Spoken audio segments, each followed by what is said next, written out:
नमस्कार। जी नमस्कार। Investor meet 2 में आपका स्वागत है। पहले साल जो हमने बात की थी उस पे हम दोबारा चर्चा करने के लिए उपस्थित हुए हैं और हमारा इसमें जो मेन पर्पस है वो ये है कि जो बात हमने की थी उसको हमने कितना आजमाया है और कितना हमें जो अपना एडवाइस था वो हमें अच्छा लगा है। तो हम शुरुआत करते हैं शेयर मार्केट से। जी बोलिए। देखिए, अब शेयर मार्केट में कैसा है कि जो मेरा जो पिछले एक साल में जो एक्सपीरियंस रहा है उसको मैं आपके साथ शेयर करेगा। मैंने क्या किया, मेरे 3 डिफरेंट अकाउंट थे इंडियन स्टॉक मार्केट में। तो मैंने 3 डिफरेंट इंस्ट्रूमेंट उनमें यूज किए पैरेलली। एक में मैंने स्टॉक थे, मेरे पास 30 से ज़्यादा कंपनी के स्टॉक थे। एक में मेरे पास ETF थे और एक में मेरे पास म्यूचुअल फंड थे। जैसा कि आपको मालूम है कि पिछले एक साल से स्टॉक मार्केट में बहुत ज़्यादा मोमेंट नहीं है। तो उसके बावजूद भी क्या हुआ, जो मेरे स्टॉक मार्केट वाला जो 25 कंपनियां थी उनका ओवरऑल जो मेरा टोटल प्रॉफिट रहा है वो खाली 8% रहा है। अच्छा। ओके। उसके बाद में जो सेकंड वाला था मेरा म्यूचुअल फंड, जो मैंने 4-5 म्यूचुअल फंड में पैसा डाला हुआ था वो मेरा लगभग 9.5 से 10% के बीच में रहा। मगर एक नई चीज जो निकल कर आई इस पूरे में, मैंने क्या कर रखा था, 6 से 7 डिफरेंट टाइप की ETF ले रखे थे। जिसमें क्या था, गोल्ड ETF था, ओके, अमेरिकन स्टॉक मार्केट का एक जो ETF था उनका, जो उनकी जो बेस्ट कंपनी है वो है निफ्टी 50 था, और दूसरी ऑटो सेक्टर था, और एक और 2-3 सेक्टर थे। तो मेरी क्या वहाँ पर क्या था, मैंने एक स्ट्रेटजी बनाई थी कि मैं हर दिन किसी न किसी के अंदर 1,000 से लेकर 5,000 रुपए के बीच में मैं हर दिन उसमें डालूंगा। अच्छा। तो मेरी स्ट्रेटेजी थी कि जो भी मतलब ETF है, जिस दिन अगर डाउन है उसी दिन में उसमें डालेगा। सपोज कि मेरे पास 5 है तो 5 में से 4 प्लस है मगर एक नेगेटिव है, जो सबसे कम वाला है उसमें इन्वेस्ट उसी दिन। अगर जिस दिन सारे के सारे ऊपर है मैं उस दिन इन्वेस्टमेंट नहीं करूंगा, मैं ऊपर वेट है करूँ। क्या मतलब है? सारे के सारे ऊपर कैसे? मतलब पॉजिटिव है। जैसे सपोज मान लो कि पांचों के पांचों ETF आज टुडे उनका प्राइस ETF का ज्यादा है, ओके, सारे के सारे पॉजिटिव खुल रहे हो तो मैं किसी में भी नहीं डाली। जिस दिन वो नेगेटिव खुलेंगे उसी दिन में उनमें पैसा डालेगा। और ये मैं ऐसा हर दिन करता था ये वाला। तो अभी अगर मैं एक साल के बाद में उसके प्रॉफिट को मैं उस दिन देख रहा था तो लगभग 38% प्रॉफिट था मेरे को एक साल में। एक साल में। अब आप ताली बजा सकते हैं जिनको भी बजा। 38% बहुत ज़्यादा है यार, बहुत निकल के आए। वही मैं कहता रहता हूँ कि आप एक्सपेरिमेंट करते रहें, एक सिद्धांत बनाएं, उस पर आप अमल करें और फिर देखें कि क्या होता है। क्योंकि कोई भी थ्योरी मतलब 100% सभी लोगों के लिए, पैसे की सबसे बड़ी साइकोलॉजी ऑफ मनी जो बुक है उसको मैं इसीलिए बार बार पढ़ता हूँ। वो उसमें यही कहते हैं कि ऐसी ना कोई थ्योरी है और न ऐसा कोई कालखंड है जिसमें कि उस थ्योरी ने काम किया है। लेकिन ये है कि जैसे वक्त बदलता है, आपकी थ्योरी बदलती है, आपकी कहानी बदलती है, आप दूसरे फॉर्मूले पे काम करते हुए आप इन्वेस्ट करते हैं तो आप उसमें से कमा पाते हैं। जी जी। तो ये जो साल रहा है कि ETF में आपको 38% निकल के आया है और बहुत ही सिंपल स्ट्रेटजी था कि द लोएस्ट जो है ना वो उसमें हम इन्वेस्ट करेंगे डेली बेसिस। एक नंबर आप सबकी ETF के लिए सोचा होगा कि इस नंबर से नीचे होगा तो मैं इन्वेस्ट करूंगा। ठीक है, बहुत बढ़िया। अभी हमारे साथ दिनेश जी हैं, आप बताइए कि क्या है इस साल का एक्सपीरियंस। लास्ट टाइम का जो शेयर किया था उसमें मैं शेयर मार्केट के बारे में ज़्यादा नहीं बोला था। तो लेकिन आप लोग के थ्रू इंस्पायर हुए। हाँ, इंस्पायर्ड हुआ और मैं फिर उस पर थोड़ा स्टडी किया। फिर ऑनलाइन भी बहुत स्टडी किया और फिर उसमें देखा जो भी बेसिक स्ट्रॉन्ग जो शेयर्स रहता है वो सबको सेलेक्ट किया, एक पोर्टफोलियो बनाया। हाँ, ये पूछना था मुझे कि स्ट्रॉन्ग शेयर किसको आपने समझा है? हाँ, उसमें बहुत सारा फैक्टर्स रहता है। हाँ, जैसे कि उसका बेचेज कर रहे हो तो वो मिनिमम लेवल पे होना चाहिए उसका। दूसरा चीज़ हाई 52 हाई या 52 लो जो रहता है उसको सबसे पहले देखने का कि किस लेवल के तरफ है। और उसका स्ट्रेंथ कैसा है, कंपनी का स्ट्रेंथ कैसा है, मतलब उसमें प्रॉफिट वो कंटिन्यूस बना रहा है या लॉस में जा रहा है कंपनी। उसके लिए पूरा देखने के बाद में आप सेलेक्ट करते हो कंपनी को, कोई अच्छा स्ट्रॉन्ग कंपनी है उसमें आप इन्वेस्ट करो, लेकिन उसका कभी भी हाई रेट पे एंट्री नहीं करने का है। अच्छा, ये इसी में ये जो पॉइंट आपने बताया, मैंने आपको एटलस का एग्जांपल दिया था कि एटलस साइकिल हरियाणा में है मतलब हमारा घर है वहाँ पे, और जो फैक्ट्री है वो बेली वाटर के अपोजिट में है। तो मैं गया हूँ, मैं देखा हूँ उसको। उसमें हुआ ये कि कंपनी ऑलमोस्ट बंद हो गई। 2 साल पहले कंपनी बंद हो गई।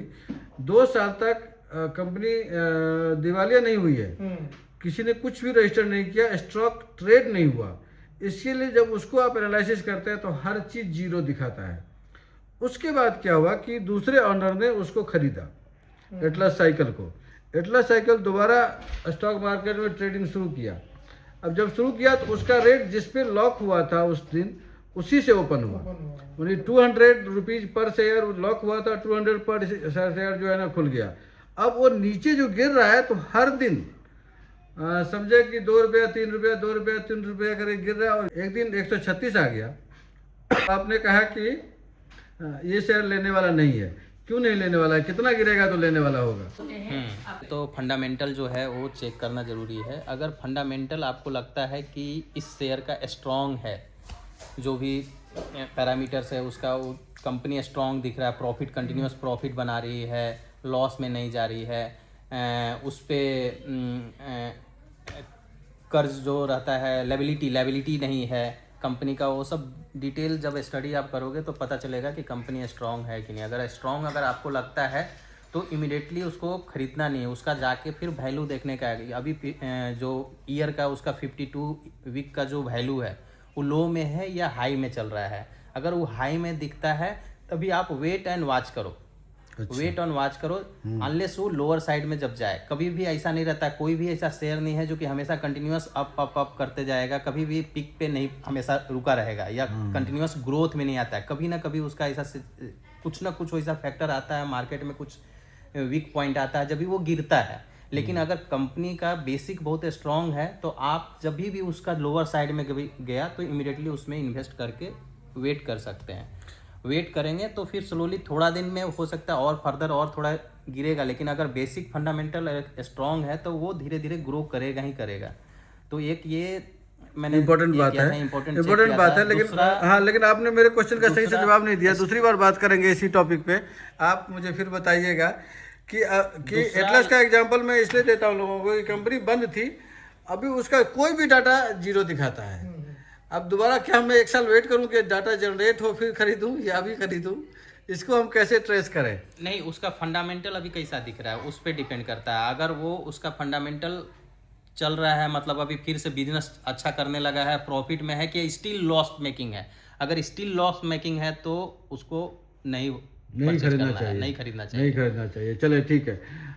नामा जी से हम फिर दूसरा क्वेश्चन पूछेंगे कि उनकी तरफ जाएंगे कि अब शेयर मार्केट के अलावा और क्या क्या आपने इस साल किया। मतलब ETF का हमने समझ गया फंडा की ETF इस साल 34% परफॉर्म किया है।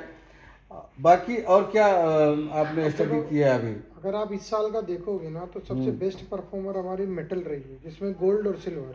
हाँ, तो गोल्ड और सिल्वर ने सारे रिकॉर्ड तोड़ दिए हैं इस बार के। जो गोल्ड पिछले 11 साल के अंदर जितना बढ़ा था वो 1 साल के अंदर ही बढ़ गया। हाँ, और सिल्वर तो पिछले 1 महीने में जो रिकॉर्ड तोड़े उसने कभी तोड़े नहीं। अगर आप 2005 में सिल्वर में अगर 1 लाख रुपए लगाते तो आज वो आपके 1 लाख रुपए 17.5 लाख रुपए बन चुके होते। मतलब 17.5 गुना। कितने साल के अंदर? 20 साल के अंदर। मतलब हर साल आपका पैसा डबल हो रहा है। तो ये मेटल ने करके दिया है। अब ये इसी साल हुआ है। अब तो ये क्या होता है ना कि हर ईयर है ना, किसी पर्टिकुलर एक इंस्ट्रूमेंट के लिए बहुत अच्छा होता है और किसी दूसरे इंस्ट्रूमेंट के लिए खराब होता है। हाँ, और यही हमारा इन्वेस्टर का काम है कि हम ट्रेस करें कि इस साल क्या परफॉर्म कर रहा है और उसी में हम इन्वेस्ट करें। तो 2026 के लिए आपको कुछ ऐसा लग रहा है अनुमान कि क्या परफॉर्म करने वाला है? देखो 2026 में जो मेरा प्रेडिक्शन तो यही है अभी भी कि मैं गोल्ड, मतलब मैं मेटल पे बुलिश बना हुआ हूँ कंप्लीटली। गोल्ड और सिल्वर दोनों अप रहने वाली। और अगर थोड़ा डाइवर्सिफाई करना चाहे आप तो रियल एस्टेट भी 2026 में बहुत अच्छा रहेगा। रियल एस्टेट में सर 3 तरह के फंडा काम कर रहे हैं। पहला एक जो नेशनल कैपिटल रीजन है, इंडिया की अगर हम बात कर रहे हैं तो नेशनल कैपिटल रीजन है, उसमें क्या हो रहा है कि बेहिसाब बढ़ रहा है। मतलब पता नहीं किस अंदाज से बढ़ रहा है रेट। लेकिन वहीं पे Tier 2 जो सिटी है, जैसे कि आप फरीदाबाद से बल्लभगढ़ की तरफ जाए या हरियाणा थोड़ा सा इन हो जाए आप, या हिसार की तरफ आप जाए, तो उधर प्राइस बिल्कुल एज इट इज है, मतलब कुछ भी नहीं बढ़ रहा है। 10-5 हज़ार बढ़ गया वो ठीक है, पंसारी ने ले लिया वो बात अलग है, सही। लेकिन एक्चुअल में प्राइस जो है ना वह कुछ भी बढ़ नहीं रहा है। अच्छा, मैं आपको बताऊं कि जो हाईवे के किनारे वाला सब है, जितनी भी लैंड है, नेशनल कैपिटल से साइड का आप जा रहे हैं, अलीगढ़ की तरफ जा रहे हैं या फिर बनारस वाली रोड पे जा रहे हैं, आगरा वाली रोड पे जा रहे हैं, वहाँ प्राइस बस ऐसे ही थोड़ा बहुत बढ़ जा रहा है, लेकिन ऐसा कोई सिग्निफिकेंट इंक्रीज नहीं हो रहा है। जैसे पिछले साल मैंने दलाल को पूछा कि इस 10 कट्ठे का कितना जमीन कितना प्राइस होगा, इस साल पूछ रहा हूँ, वो उसी में 10% लगा के अपनी जोर के कुछ बता रहा है।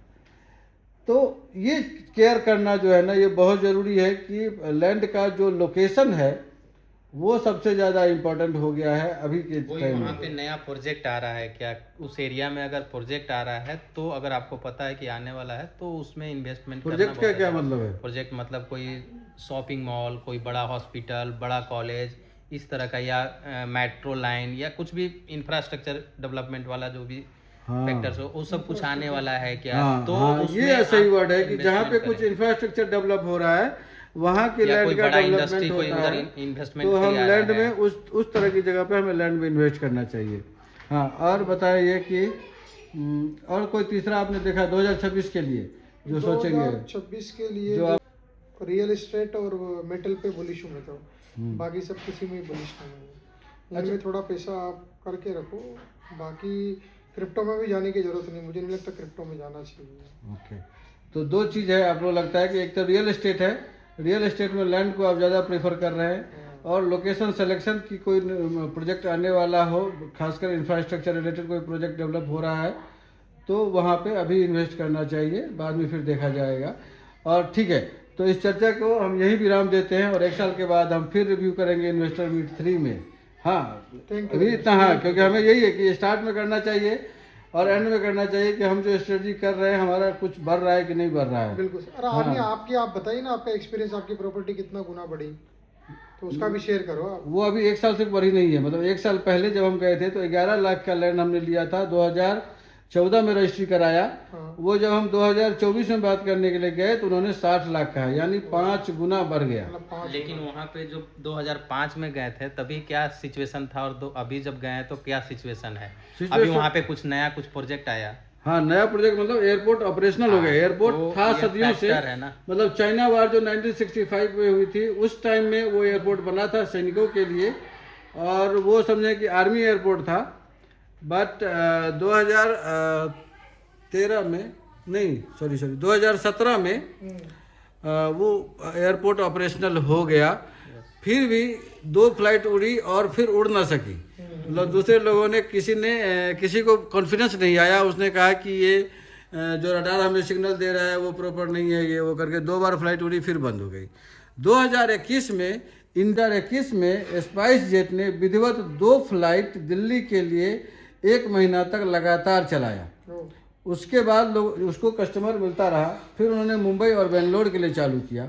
तो अब जो है ना गो एयर भी चलने लगा है, यानी फ्लाइट की संख्या जितनी बढ़ रही है उस लैंड की वैल्यू उतनी बढ़ रही है। अब इसका रिलेशन कब तक चलेगा, मतलब ये हमेशा नहीं चलेगा। एक वैल्यू आएगा, हाई वैल्यू जब रीच कर जाएगा फिर स्टेगनेंट। हाँ, मतलब एयरपोर्ट की भी कैपेसिटी होगी। हाँ, और एयरपोर्ट उसके बाद कहेगा कि भाई और ज़्यादा फ्लाइट नहीं उड़ेगी, तो उस वक्त क्या होता है ये फिर हम रिवील करेंगे। लेकिन ये है कि आपका जैसे इन्होंने कहा इंफ्रास्ट्रक्चर बढ़ने से होता है, तो जब आप पहले, तो मैं लोगों को यही कहता हूँ कि आप शेयर मार्केट से शुरुआत करें। शेयर मार्केट से शुरुआत करने से अगर आपको शेयर थोड़ी सी भी पकड़ आएगी ना तो शेयर को भाई साहब भूल जाओ, शेयर की बात नहीं है। बात यह है कि आपको पैसे की समझ आएगी कि पैसा हो क्या रहा है, और जब पैसे आपको समझ में आने लगेंगे तो ये है कि शेयर मार्केट से आप थोड़ा कमाओ, उसके बाद जो दूसरे आइडियाज आपके दिमाग में आने लगेंगे उससे आप जितना लैंड, मतलब एक लैंड इसलिए खरीदो कि इसको हम बेच सकें, आप पे कितनी आने वाली है। तो अगर आप इन्वेस्ट करना चाहें ये सोच करके कि इट डजंट मैटर, जब ये इसका इंफ्रास्ट्रक्चर वाला काम जिस पे भरोसे पे हमने ये प्राइस इसका बढ़ रहा है, जब ये डाउन होगा इसको मैं बेच दूंगा। यस, अगर आप में इमोशन इस तरह का है तो आप शेयर मार्केट से थोड़ा करके पैसा कमाओ और लैंड में इन्वेस्ट करो। That's the only thing I understand. No, we also same. Okay, we also same. Okay, we also same. ठीक है फिर। We also understand same. Okay, bye bye, फिर मिलते हैं अगले साल। Thank you very much. हाँ, happy new year. Happy new year.